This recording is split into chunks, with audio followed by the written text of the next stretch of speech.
You are listening to Alex Nanlohi Podcast, to know the Lord and to make Him known.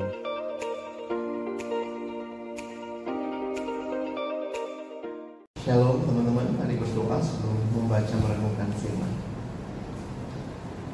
Bapa di dalam surga, kami datang dalam ucapan syukur. Terima kasih banyak karena Tuhan Engkau baik dan Engkau menyatakan kebaikan-Mu di dalam hidup kami. Kembali hari ini kami bersyukur kami boleh datang memuji, memuliakan nama-Mu, dan tiba waktunya bagi kami untuk membuka firman-Mu ya Tuhan. Kami mohon waktu kami membuka firman-Mu, bukalah juga hati kami. Jadikanlah hati kami seperti tanah yang baik, supaya ketika benih firman-Mu ditaburkan, itu boleh sungguh-sungguh berakar, bertumbuh, dan juga berbuah nyata di dalam hidup kami. Berkati baik hamba-Mu yang menyampaikan, semua kami yang mendengar, Tuhan tolonglah agar kami bukan hanya jadi pendengar-pendengar firman yang setia, tapi mampukan dengan kuasa pertolongan dari Roh-Mu yang kudus, kami dimampukan menjadi pelaku-pelaku firman-Mu di dalam hidup kami, di dalam keseharian kami. Bersabdalah ya Tuhan, kami umat-Mu sedia mendengarnya. Dalam satu nama yang kudus dan berkuasa, nama Tuhan kami Yesus Kristus, kami menyerahkan pemberitaan firman-Mu. Amin. Shalom. Selamat siang teman-teman sekalian. Bersyukur melihat cinta Tuhan boleh terus dinyatakan ya bagi kehidupan kita. Tema yang diberikan kepada kita hari ini adalah gembalakanlah kawanan domba Allah. Bisa tolong next. Nah, saya tuliskan begini ya. Ini bicara panggilan untuk pertama menjadi murid, dan kemudian yang kedua memuridkan kembali. Kita tidak hanya menjadi pemimpin kelompok kecil, tetapi kita sendiri adalah murid. Jangan lupa, panggilan menjadi murid itu panggilan yang tidak pernah selesai. Mata kuliah yang tidak pernah ada akhirnya itu mata kuliah menjadi murid. Wisudanya nanti di surga ya. Ada yang mau wisuda duluan? Nah, disinilah kita dipanggil menjadi murid. Tetapi sepanjang kita menjadi murid, Tuhan percayakan kita juga boleh memuridkan. Nah, ini jadi hal yang menarik. Sehingga jangan lupa, tidak ada dari kita yang sudah tamat jadi murid. Tidak. Kita hanyalah menjadi perpanjangan tangan Tuhan. Sembari kita jadi murid, kita kembali memuridkan. Nah, kalau bicara calling, saya pikir banyak orang bicara calling langsung bicaranya mau jadi apa, mau melakukan apa. Tapi coba lihat next slide ya. Saya tuliskan gini, calling is not only about doing something, but about being called to somebody. Kalau kita bicara panggilan, maka kalau ada panggilan berarti ada yang manggil. Maka kiranya teman-teman tidak lupa ya, ini bukan hanya sebuah status, sebuah jabatan yang diberikan di dalam struktur pelayanan di FTUI, tetapi ini adalah sebuah panggilan untuk terus datang dan mengenal Tuhan ya. Calling is not only about doing something. Jadi pastikan sehingga ketika next ya Tuhan panggil kita, ya kita boleh responi dengan baik panggilannya. Nah, karena itu saya berharap hari ini menjadi satu momentum bagi kalian untuk boleh menjawab panggilan Tuhan. Ini bukan panggilan tim regenerasi, bukan panggilan dari saya pembicara, tapi panggilan Allah bagi kalian yang kembali mempercayakan sebuah regenerasi pelayanan. Kita akan melihat satu bagian firman next. Hari ini kita bilang 1 Petrus 5 ya, ayat 1 sampai 11. Sedikit saya kasih latar belakangnya dulu ya. Next. Jadi surat 1 Petrus ada satu buku atau satu artikel yang bilang Following Christ in Hostile World. Jadi konteks 1 Petrus ini menarik. Coba lihat next ya. Jadi waktu itu ada dua ancaman yang dihadapi gereja mula-mula.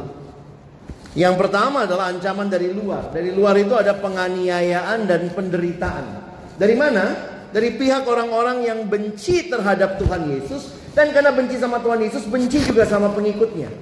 Dan lucunya mereka dibenci justru karena perbuatan mereka yang saleh. Kalau nyolong ayam, rajin berbuat onar, ya wajar lah orang benci ya. Tapi kebencian yang terjadi justru karena mereka hidup kudus, hidup benar, tidak mau campur dengan dunia. Nah, mereka mengalami aniaya dan penderitaan. Di sisi lain dari dalam ternyata juga ada ancaman ajaran-ajaran palsu. Makanya kalau kalian baca 1 Petrus itu konteksnya ancaman dari luar. Petrus menulis surat ini untuk meneguhkan jemaat di tengah ancaman penganiayaan dan penderitaan. Nanti kalau kalian baca 2 Petrus, nah itu menyikapi ancaman dari dalam. Bahwa ternyata ada ajaran-ajaran sesat yang berkembang pada masa itu. Ya, jadi 2 hal itu penting. Apa poinnya next? Ajakan untuk hanya fokus sama Yesus. Ini menarik ya. Menghadapi ancaman dari dalam, ada ancaman dari luar, fokusnya ya sama. Kita harus fokus sama Kristus.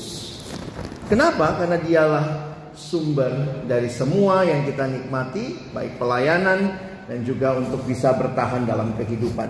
Nah, saya bagi 2 dulu ya. Next, coba lihat ya. 1 Petrus 5, abang bagi 2 bagian. Ayat 1 sampai ayat yang ke-6 itu panggilan orang percaya. Oke, nanti ayat 7 sampai 11 kita akan melihat itu adalah kekuatan. Tapi juga kita akan melihat tantangan yang dihadapi ketika kita menekuni panggilan. Saya nggak mau mengiming-imingi kalian bahwa wah jadi PKK itu gampang.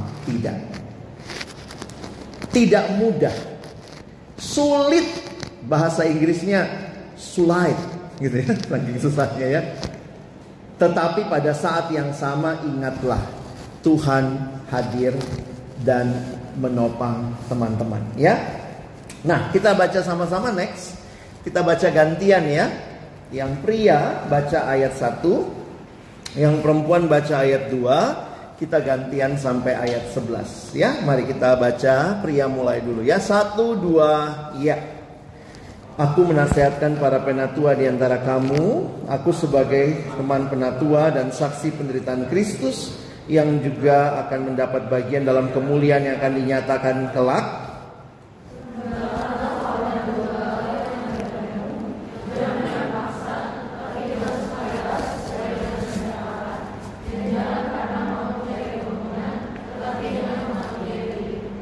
Janganlah kamu berbuat seolah-olah kamu mau memerintah atas mereka yang dipercayakan kepadamu, tetapi hendaklah kamu menjadi teladan bagi kawanan domba itu.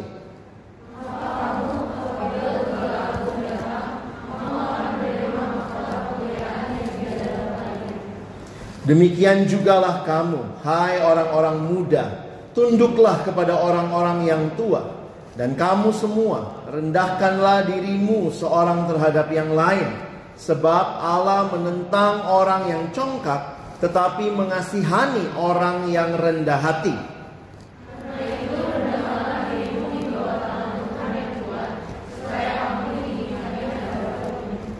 Serahkanlah segala kekhawatiranmu kepadanya, sebab ia yang memelihara kamu.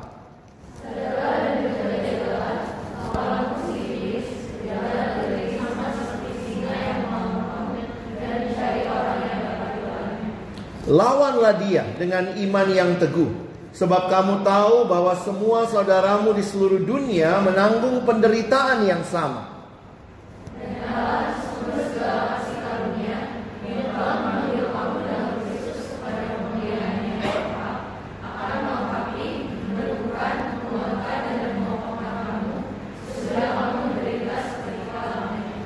Ialah yang mempunyai kuasa sampai selama-lamanya.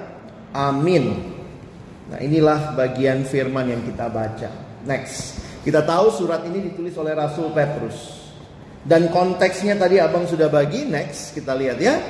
Petrus tulis surat ini tepat sebelum Kaisar Nero mulai dengan kejam menganiaya orang Kristen di Roma dan seluruh kekaisaran. Makanya beberapa penafsir mengatakan surat ini menjadi sebuah surat persiapan. Kamu akan mengalami tantangan. Kamu akan mengalami penganiayaan. Jadi sekitar 30 tahun sebelumnya, Petrus yang mengkhawatirkan nyawanya, kalau kita ingat ya, telah 3 kali menyangkal bahwa ia mengenal Yesus.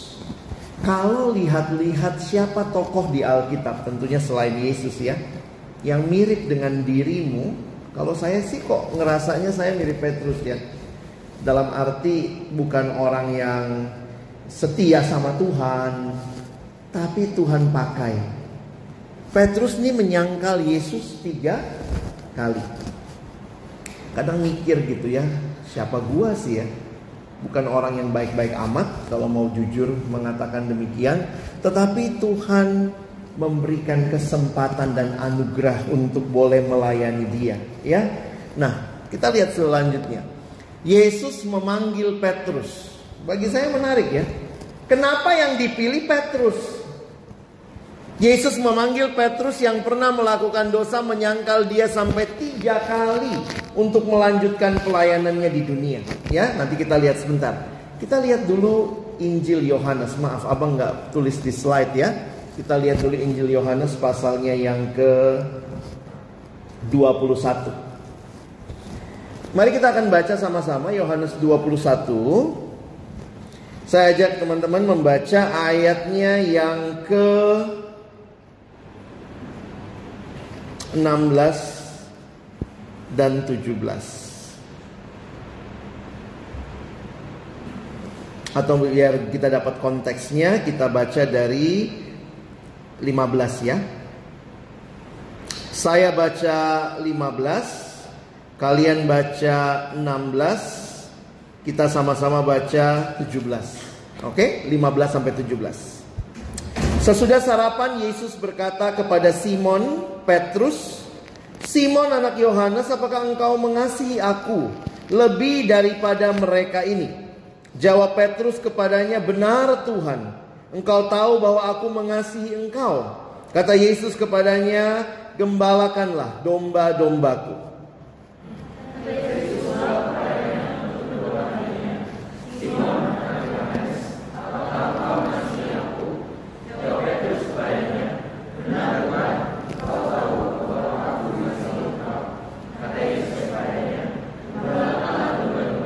Sama-sama. Kata Yesus kepadanya untuk ketiga kalinya, "Simon anak Yohanes, apakah engkau mengasihi aku?" Maka sedih hati Petrus.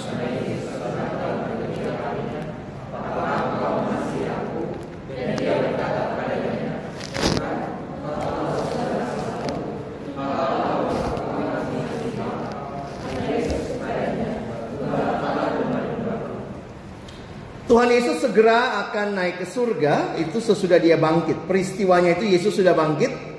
Menunggu dia naik ke surga, Yesus mempersiapkan pelayanan.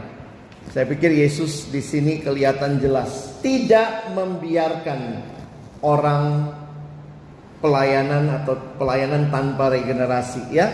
Nah, dalam regenerasi pelayanan, Tuhan Yesus memilih Petrus yang 3 kali menyangkal dia. Karena itu Alkitab mencatat ketika Petrus ditanyakan, "Apakah engkau mengasihi aku?" sampai 3 kali. Tentu peristiwa yang muncul di benak Petrus adalah peristiwa penyangkalan juga, ya. Dan lihat, Tuhan Yesus tidak tanya skill. Bukan berarti skill nggak penting ya. Tuhan Yesus nggak bilang, "Petrus, kamu bisa pimpin rapat nggak? Nanti ada rapat rasul, kamu yang pimpin loh. Petrus, kamu bisa main musik nggak? Nanti sebelum rapat kita nyanyi dulu 1-2 lagu. Petrus, kamu bisa ini dan itu." Bukan itu yang Tuhan tanya. Tuhan tanya 1 pertanyaan sampai 3 kali. "Apakah engkau mengasihi aku?" Tuhan mau yang ada di dalam benak Petrus ketika dia menerima tanggung jawab ini.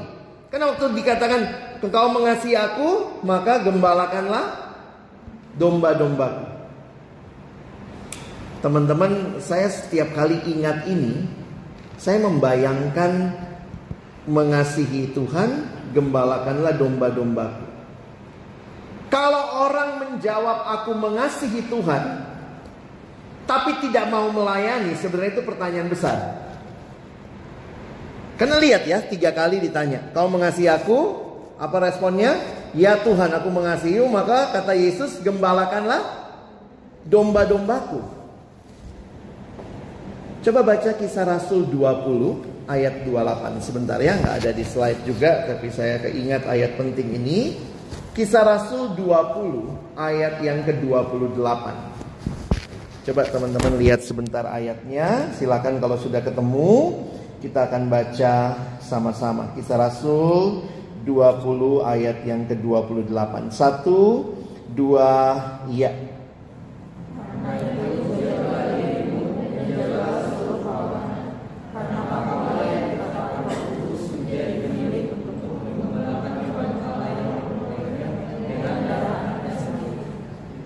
Ini ayat yang saya pegang ketika pertama kali jadi PKK. Zaman kami itu nggak banyak pembicara ya. Jadi kita di UI kalau training PKK atau persiapan CPKK, hampir selalu ada sesi PA. Bahkan banyak sesi PA-nya karena susah nyari pembicara waktu itu ya. Jadi kami bahas dalam bahan PA. Dan saya ingat sekali ayat ini, Kisah Rasul 20 ayat 28. Di situ saya jadi sadar seberapa berharga domba-domba Allah. Coba kalian baca lagi, seberapa berharga domba-domba Allah.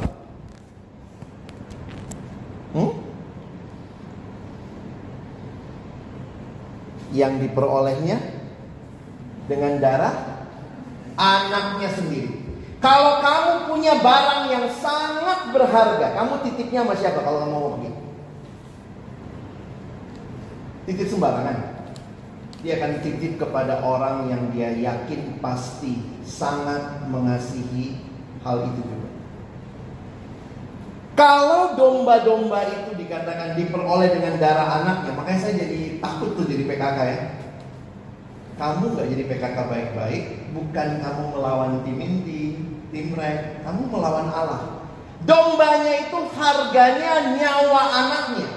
Dan waktu saya tidak peduli, saya tidak melakukan dengan baik, saya menyia-nyiakan domba yang seharga nyawa anaknya. Dan logikanya, saya juga kan dombanya Allah ya. Saya pun seharga darah Kristus. Jangan main-main. Beberapa domba diangkat jadi gembala, tapi ingat, dia belum pernah selesai jadi domba di hadapan gembala agung. Murid yang memuridkan. Memang tidak semua temanmu mungkin jadi PKK ya. Ada teman kelompok kecilnya gak jadi PKK? Ada juga kan? Gak semua jadi, tapi dari sekelompok dipilih.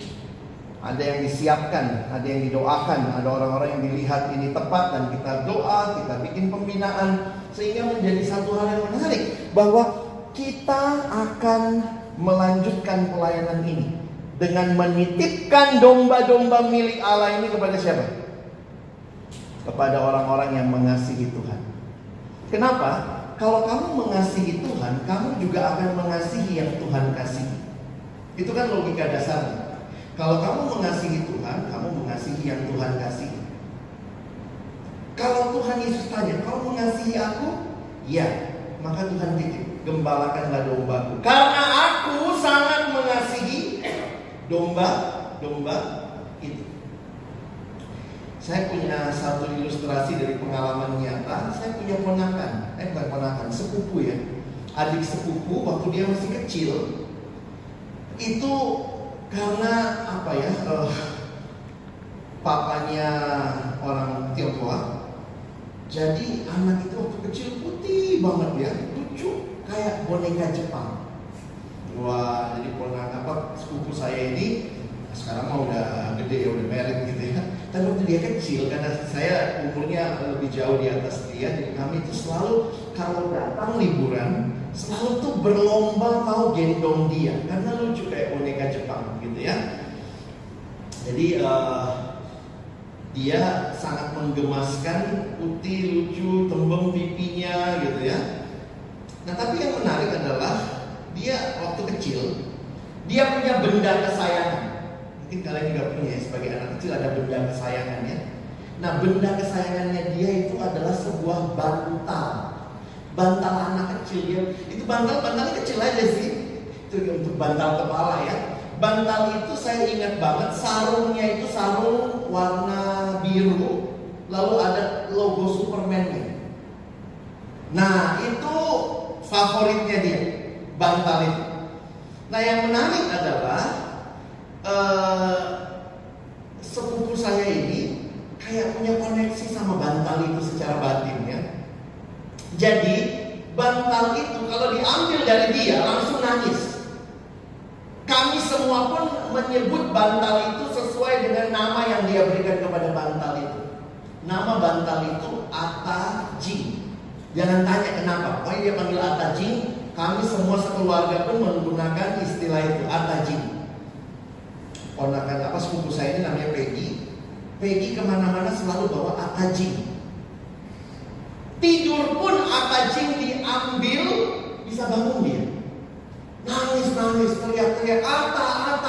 Pokoknya kalau udah Ata, udahlah, kalah kami semua.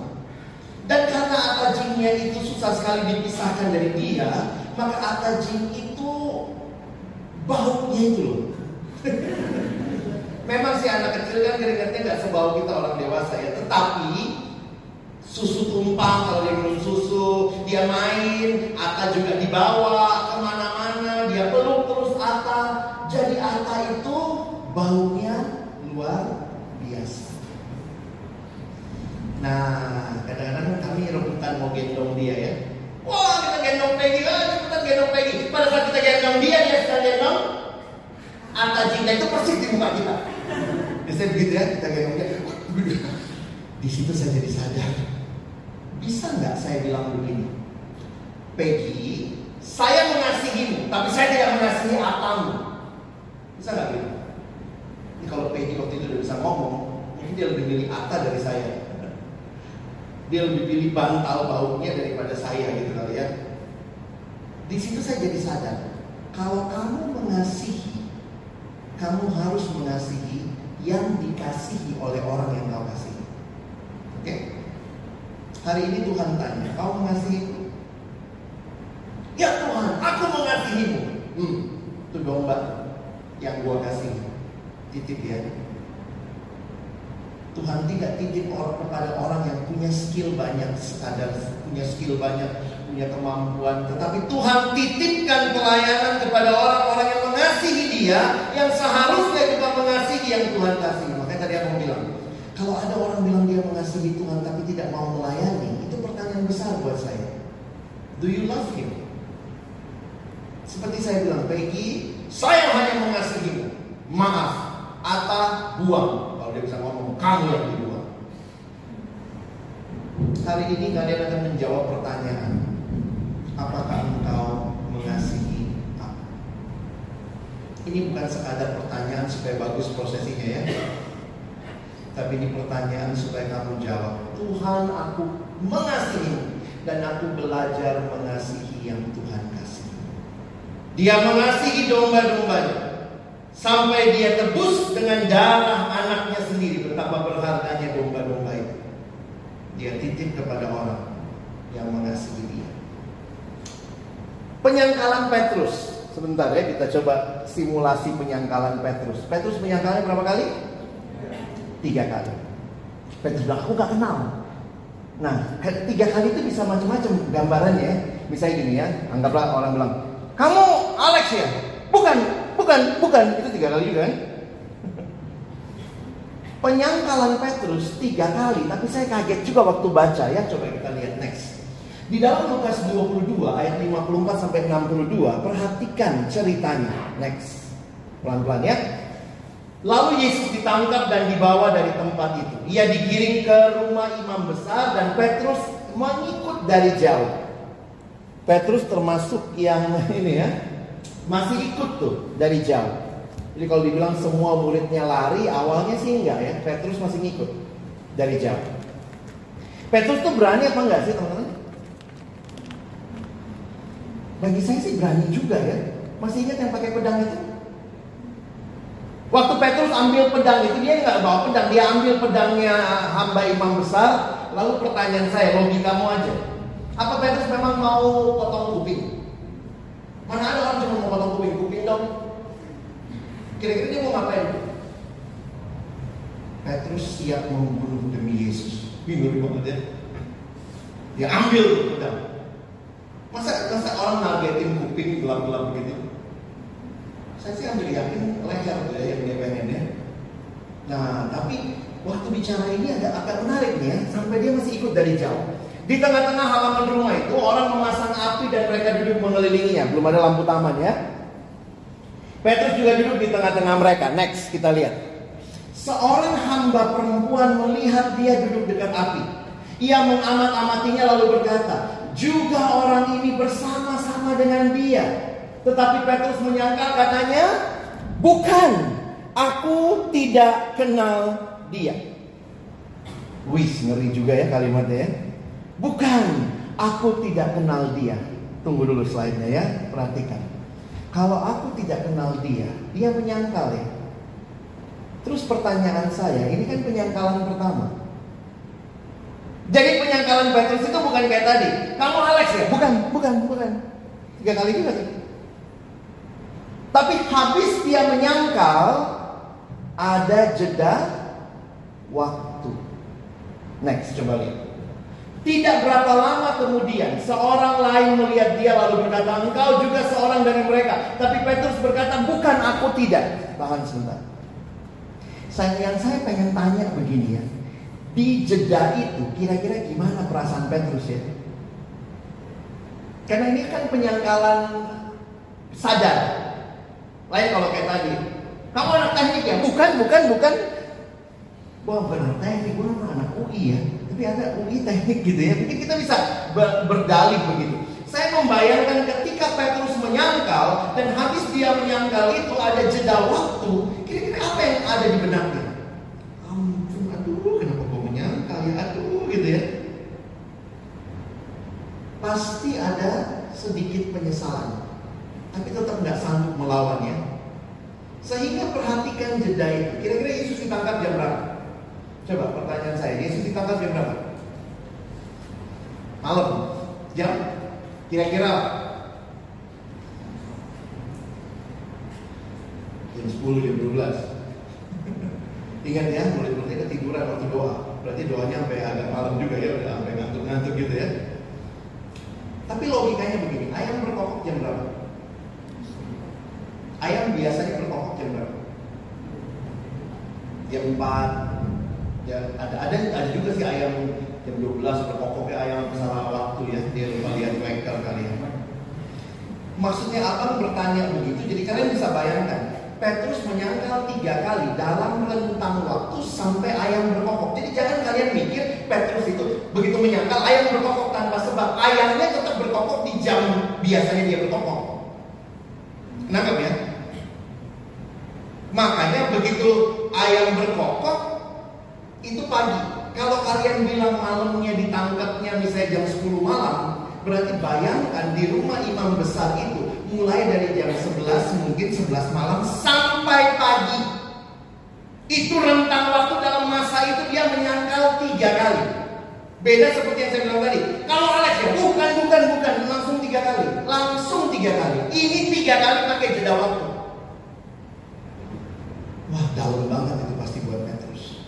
Karena ketiga kalinya, satu-satunya petunjuk waktu, next. Dan kira-kira sejam kemudian, jarak antara penyangkalan kedua sama ketiga itu 1 jam. Kita nggak tahu jarak sebelumnya berapa. Bisa dapat feel-nya? Masuk ke sini ya ceritanya. Seorang lain berkata dengan tegas, sungguh orang ini juga bersama-sama dengan dia, sebab dia juga orang Galilea. Dari mana mereka tahu orang Galilea? Kamu bisa tahu itu orang apa dari mana? Dari apa? Aksen.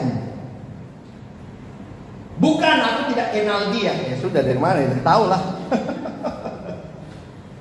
Ingat, ini di Yerusalem. Petrus orang Galilea.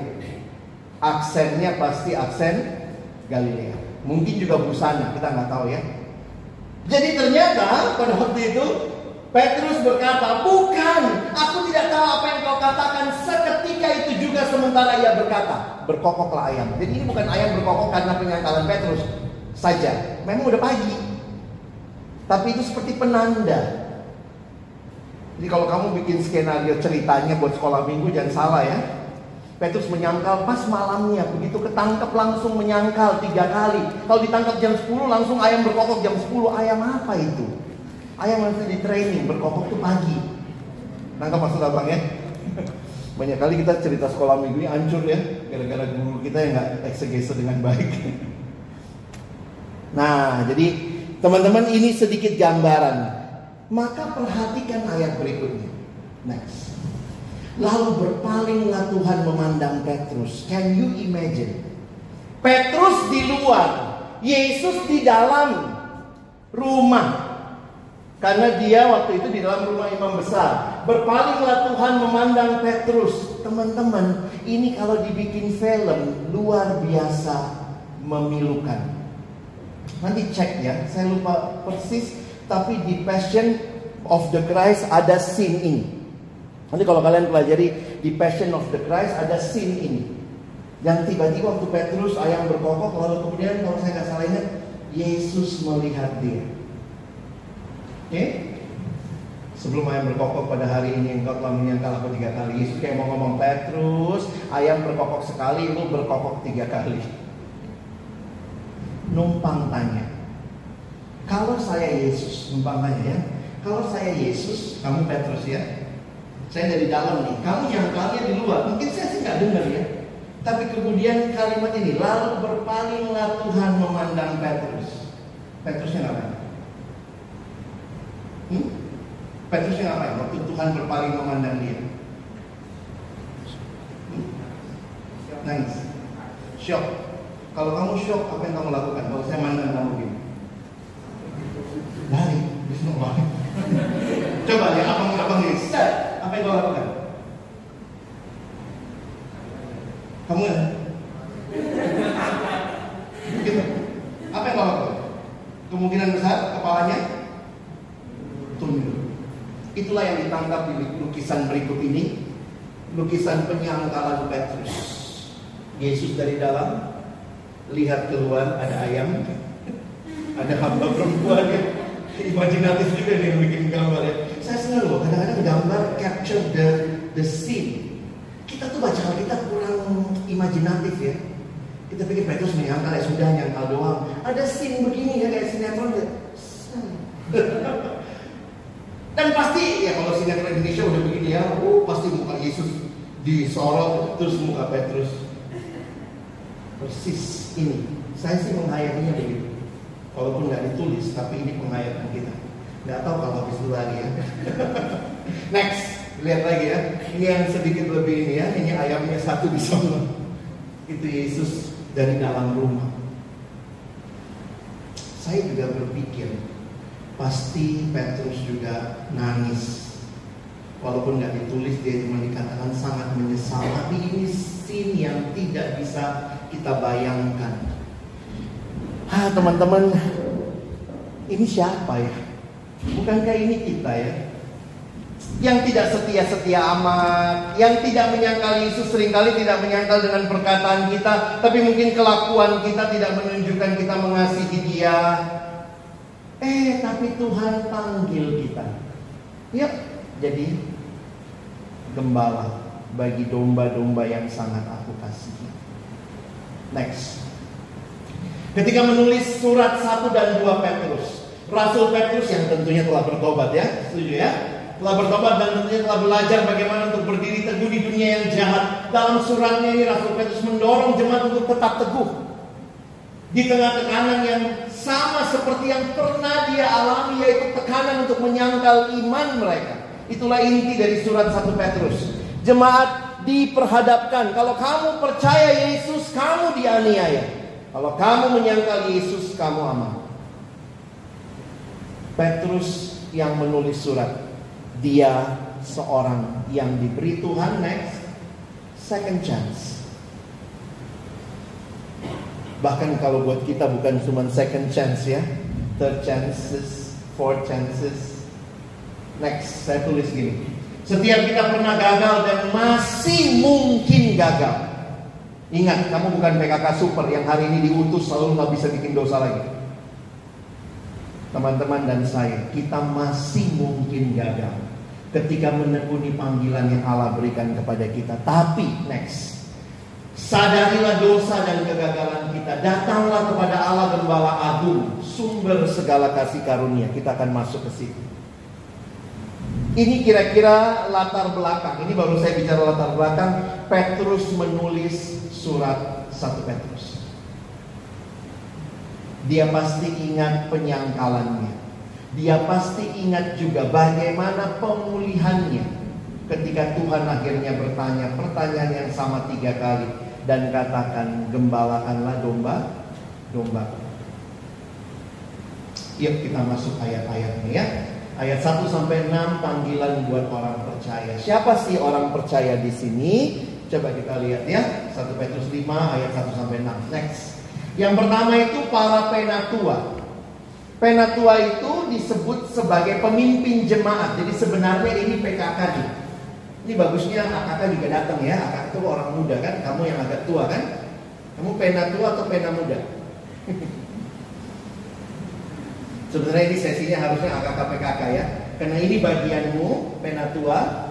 Yang dipimpin bagiannya ini orang muda. Oke? Ayat 5-6. Yuk kita lihat satu-satu. Yang pertama, aku menasihatkan para penatua di antara kamu, perhatikan cara Petrus memperkenalkan diri. Petrus tidak bilang, saya ini luar biasa, saya sudah pelayanan sekian lama, saya rasul besar, saya pemimpin gereja pertama. Tidak. Dia menggunakan istilah, aku sebagai teman penatua. Aku saksi penderitaan Kristus, karena dia lihat sendiri. Next. Saya tuliskan, nasihat ini bukan datang dari seorang yang sempurna, yang menempatkan diri di atas para penatua. Tidak. Setiap yang gagal, Tuhan bisa pulihkan. Amin. Coba lihat ayat berikut. Di dalam Lukas 22, ternyata dituliskan, iblis, Simon. Itu Tuhan kalau udah ngomong 2 kali, serem ya. Kira-kira gimana? Tuhan ngomong, Simon. Nggak mungkin kan, Simon. Nggak mungkin ya. Kalau baca Alkitab diresapi. Kalau Tuhan ngomong, Simon, lihat iblis telah menuntut untuk menampi kamu seperti gandum. Tetapi aku telah berdoa untuk engkau supaya imanmu jangan gugur. Dan bagi saya ayat berikutnya menarik ya. Dan engkau, jikalau engkau sudah insaf, kuatkanlah saudara-saudara. Surat 1 Petrus, 2 Petrus ditulis dari seorang yang telah mengalami pemulihan dari Allah. Next.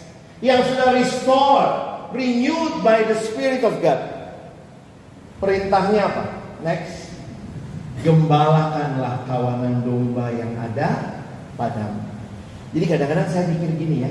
Di tengah-tengah situasi yang sulit, makin sulit tantangan zaman ini, makin gak mau orang ikut kelompok kecil, makin gak suka ikut kebaktian, makin gak suka ikut persekutuan Jumat, makin harus tangguh kamu jadi gembala. Petrus itu dulu bukan gembala ya. Dia seorang nelayan ya. Next. Fisherman. Next. To shepherd. Nah ini menarik ya. Kapan-kapan nanti kalian bisa gali itu. From fisherman, ada satu buku tulis gitu. From fisherman to shepherd. Petrus belajar mengerti bahwa dia sekarang adalah gembala. Sehingga dia memberikan nasihat yang sama. Gembalakanlah kawanan domba Allah yang ada padamu. Ada 3 hal yang Petrus ingatkan. Pertama, next. Ini adalah, bisa next sekali lagi. Nah ini adalah motivasi. Bagaimana teman-teman para PKK, kamu yang sekarang nanti akan menerima tanggung jawab penggembalaan, ingatlah motivasinya jangan dengan paksa. Gembalakan mereka jangan dengan paksa. Kamu kalau ke kelompok kecil kakak bunuh ya. Jangan ya. Tapi dengan sukarela sesuai dengan kehendak Allah. Motivasimu juga jelas. Motivasimu bukan supaya kamu dimuliakan. Menarik ya waktu Tuhan Yesus bilang gini, Matius 28, pergi, jadikanlah semua bangsa muridku. Ini menunjukkan bahwa semua bangsa diharapkan jadi murid Tuhan, bukan murid kita. Jadi jangan bangga itu anak kelompok kecilmu. Banggalah kalau dia sungguh-sungguh ikut Tuhan. Motivasi kita murnikan. Jadi PKK-PKK yang punya motivasi yang baik.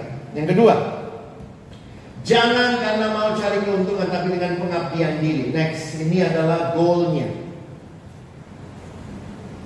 Tujuan yang kita rindukan, pengabdian diri. Dunia mengerti otoritas untuk menguasai. Kekristenan bicara otoritas untuk melayani. Masih ingat kalimat Yesus? Segala kuasa di sorga dan di bumi telah diberikan kepadaku, karena itu pergilah. Jadi sebenarnya yang mengutus kita tuh Allah yang berotoritas, tapi bukan pergi mencapai yang kita mau. Next, yang ketiga, janganlah kamu berbuat seolah-olah kamu mau memerintah atas mereka yang dipercayakan kepadamu, tapi hendaklah kamu menjadi teladan. Ini yang disebut next, metodenya. Metodenya bukan sekadar bagi materi, bukan sekadar pertemuan dengan mereka, tetapi membagi hidupmu menjadi teladan buat kamu.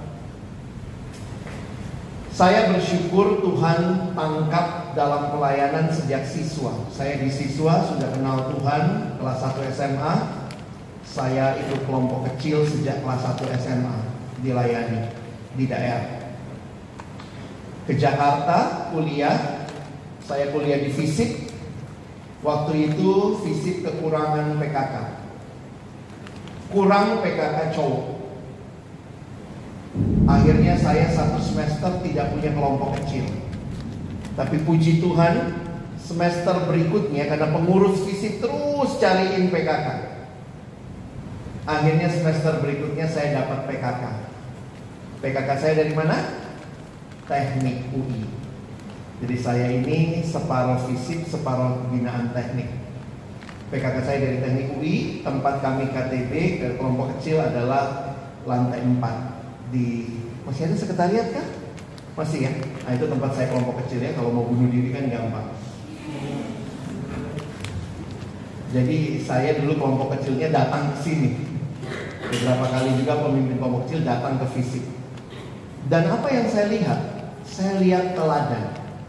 Dia mimpin saya aja, abang ini mimpin saya aja, udah lintas fakultas. Jadi kadang-kadang bukan kelompok kecilnya yang berkesan materinya. Kadang-kadang materi kita udah lupa ya. Saya udah lupa tuh apa yang materinya ya. Tapi yang berkesan buat saya adalah abang itu mau, padahal dia lagi tugas akhir. Dia tugas akhir, dia mimpin kami di fisik. Lalu kemudian waktu itu PKK saya tuh rajin sekali membaca, karena dia dulu seksi PA teknik. Ya, karena masih ada seksi PA nggak sih? Seksi PA, jadi dia kalau baca tuh tafsiran-tafsiran yang tebal, tapi dia suka tulisin kami karena tulisannya bagus banget. Dia selalu tuliskan kami kartu-kartu dari apa yang dia baca. Kadang-kadang itu yang masih ingat ya. Tentu ya beberapa ajaran yang kita PA sama-sama, tapi bagi saya teladan speaks louder. Example speaks louder than your words. Your life speaks louder than your words. Alami itu ya.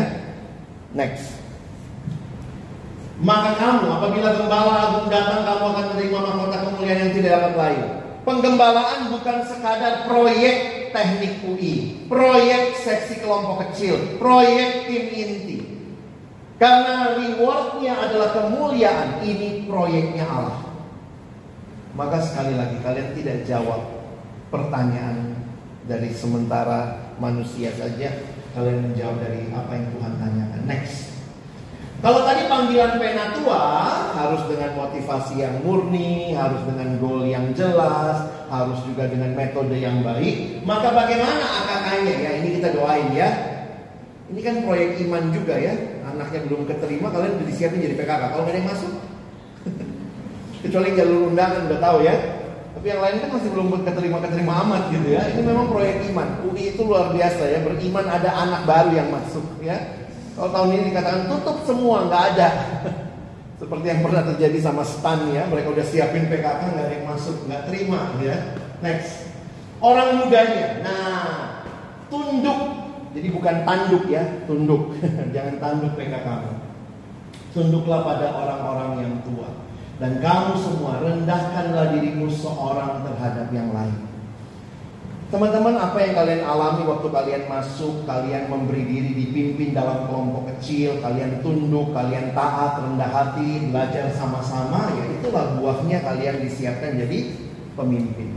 Doakanlah ada anak-anak dengan kualitas yang sama, yang Tuhan akan hadirkan. Kalau kau udah mulai ketakutan, aduh gimana kakak saya nanti ya, nah doainlah supaya dia punya hati seperti ini. Tuhan menentang orang yang congkak, tapi mengasihani orang yang rendah hati. Ya, Tuhan langsung mengkonfirmasi. Next.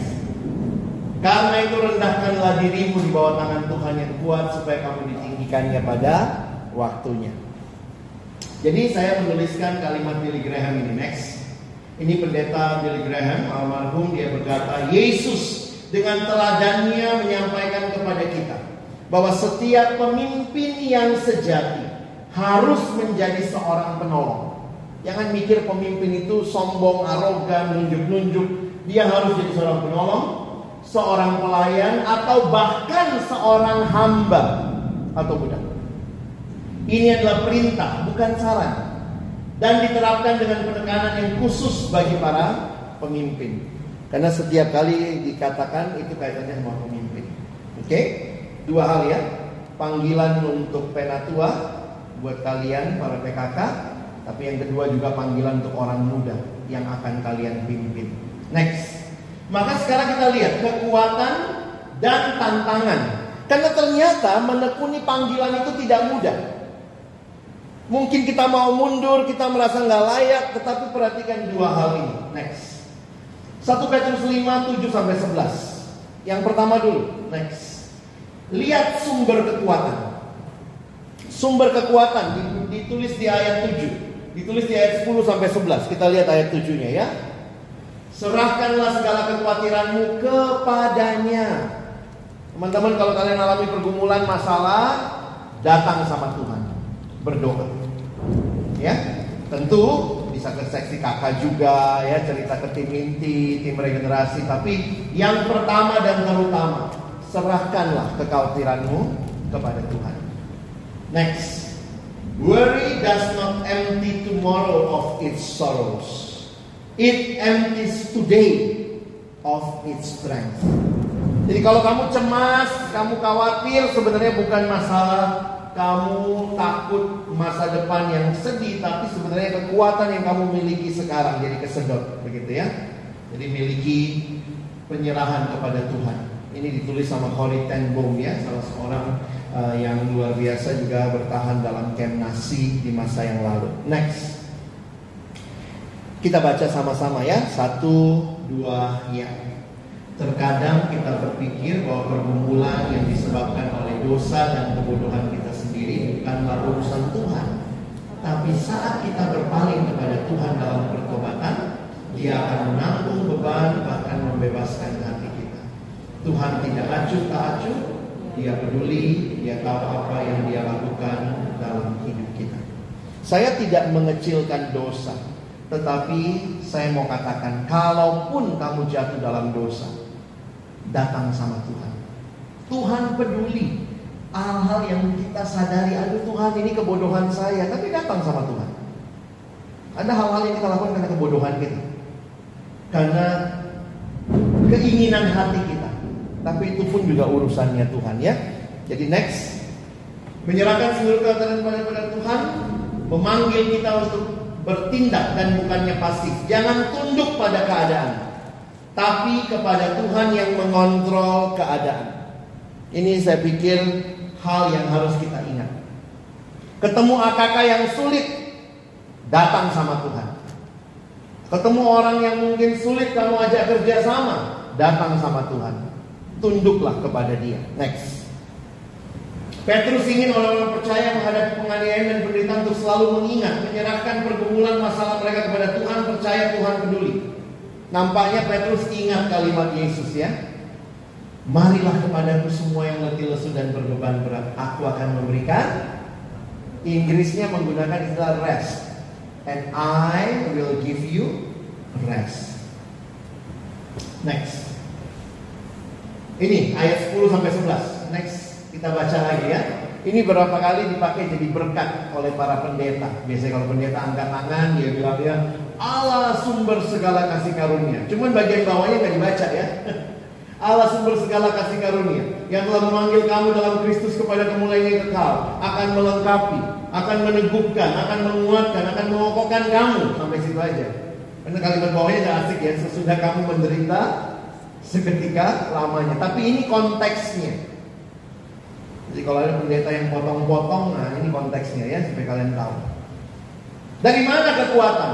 Allah sumber segala kasih karunia. Bahkan ayat 11, perhatikan next. Ialah yang mempunyai kuasa sampai selama-lamanya. Mungkin kamu nanya, wih abang luar biasa ya kekuatannya. Kenapa sih kita butuh kekuatan sekuat itu? Karena tantangannya. Terakhir, next. Iblis.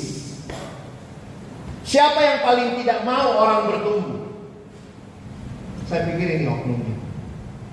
Maka pelayanan jadi PKK bukan cuma pelayanan teknis, persiapan bahan, gimana cara komunikasi yang baik, tapi perjuangan berlutut, bertelut, berdoa kepada Tuhan. Ini pelayanan rohani, bukan sekadar skill berkomunikasi. Kenapa kekuatannya begitu dahsyat? Tuhan sendiri kasih kekuatan. Karena tantangannya iblis. Di balik ini semua, kiranya kita sadar. Perhatikan kalimatnya next. Tuhan juga sudah bilang sama Petrus, iblis telah menuntut menampik kamu. Next. Sadarlah dan berjaga-jagalah. Lawan musuh iblis berjalan keliling seperti singa yang mengaum-ngaum dan mencari orang yang dapat ditelan. Iblis tidak berhenti. Kalau kita nggak rajin, iblis lebih rajin. Kadang saya mikir gitu ya. Kadang-kadang kita kalau jadi PKK ada juga kan. Pernah nggak waktu kelompok kecil, waktu tiba-tiba dapat informasi nggak jadi kelompok kecil, tiba-tiba, wih puji Tuhan, asik juga ya, pas banget gitu. Beberapa kali kalau jadi PKK gitu ya, kita udah janjian, tiba-tiba adiknya ngomong, maaf bang, maaf kak, hari ini aku nggak bisa. Dalam hati, puji Tuhan, aku juga memang lagi nggak kepengen ya. Kalau kamu nggak rajin, ingat iblis lagi rajin-rajinnya menjangkau, merusak generasi ini. Kiranya Tuhan pakai kita dengan kekuatan yang luar biasa ya. Next. Apa respon kita? Lawan. Lawanlah dia dengan iman yang teguh. Lawannya pakai iman. Kalian mau menolong anak-anak generasi ini berdiri teguh. Saya ingat ada adik remaja dulu di gereja saya, dia bilang gini. Tiba-tiba bilang, Kak Alex, saya udah gak takut tidur sendiri. Hah? Kenapa? Oh, sekarang saya kalau tidur taruh Alkitab. Buat apa? Kalau ada iblis ya, gitu ya. Saya bilang sama dia, melawan iblis, kamu kebanyakan nonton film Hollywood. Bukan begitu caranya melawan iblis. Caranya apa? Lawanlah dia dengan iman yang teguh. Iman timbul dari pendengaran akan firman Tuhan. Kamu mau tolong adik-adik angkatan baru bertahan melawan iblis, bagikan firman Tuhan. Kelompok kecil menu utamanya bukan jalan-jalan. Kelompok kecil menu utamanya bukan sharing-sharing. Kelompok kecil menu utamanya adalah bahas firman. Supaya kalau iblis bilang, ikut Tuhan saja, gak asik, udahlah lebih enak sendiri. Kita bisa berkata, masih ingat ya? Waktu iblis menggoda Hawa pun ayat Alkitab diputar balik. Bukankah Tuhan berkata semua pohon dalam taman ini boleh kamu makan buahnya? Untung Hawa PA-nya jago ya. Hawa langsung bilang, bukan begitu ayatnya. Semua pohon dalam taman ini boleh kami makan, satu jangan. Karena iblis putar balik. Kataannya semua pohon dalam taman ini gak boleh kamu makan ya. Wah, ayat diputar-putar balik saudara ya. Next. Nah, kita simpulkan. Ayat 1-6 panggilan orang percaya. Kata kuncinya apa buat para penatua, buat teman-teman? gembalakanlah. Kata kuncinya apa buat orang yang muda? Rendahkanlah dirimu supaya Tuhan bisa memakai kamu. Next. Bagaimana menekuni panggilan? Tidak mudah, tapi ingat, kekuatan dari Allah. Kata kuncinya, serahkanlah. Tantangan tidak mudah. Dari mana? Dari iblis. Kata kuncinya, sadarlah, berjaga-jagalah, dan lawanlah. Jadi hari ini kiranya 2 slide terakhir ya. Boleh balik ke slide sebelumnya. Ini kesimpulannya. Mungkin kalau kamu bingung ngomong apa orang yang dari tadi di depannya, ini yang saya omongin. 2. Kita dipanggil jadi gembala.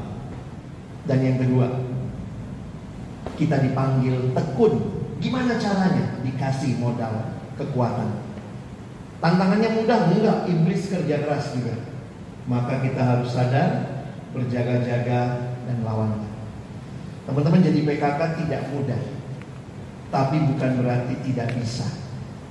Karena Allah yang punya kuasa mengutus kalian untuk menjadi gembala bagi kawanan domba yang sangat Dia kasih. Amin. Mari berdoa. Tuhan, terima kasih buat kebenaran firman-Mu yang kembali menyegarkan hati kami. Di tengah kami dipersiapkan menjadi pemimpin bagi kawanan domba milik Allah. Tuhan, tolong kami tidak sekadar menjawab di hadapan manusia, di hadapan tim inti, tim regenerasi, di hadapan hamba Tuhan, tapi kami menjawab di hadapan Allah yang kenal hati kami yang terdalam, yang tahu kerinduan kami yang terdalam. Tuhan, kami gentar, tapi satu hal yang pasti, Engkau berkuasa dan Engkau berjanji menyertai kami senantiasa sampai akhir zaman. Bersyukur buat firman-Mu.